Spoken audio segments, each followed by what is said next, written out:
Walang pakialam ang veteran actress na si Miss Celia Rodriguez kung may mag-react sa sinabi niyang si Angel Locsin ang pinakamagaling na Darna.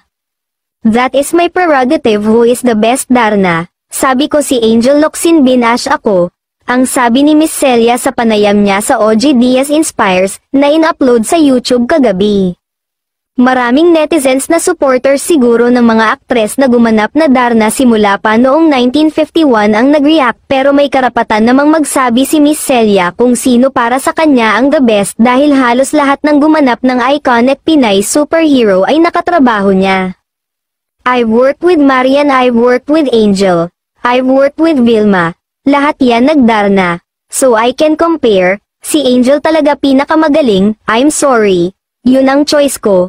Katwiran ng aktres, at kaya naman pala humanga ng gusto ang batikang aktres ay sa dahilang hindi nagpapadouble si Angel na pala muntikan na niyang ikamatay, at saka raw sumunod si Marian na gumanap din bilang Darna na ipinalabas sa GMA7 noong 2009.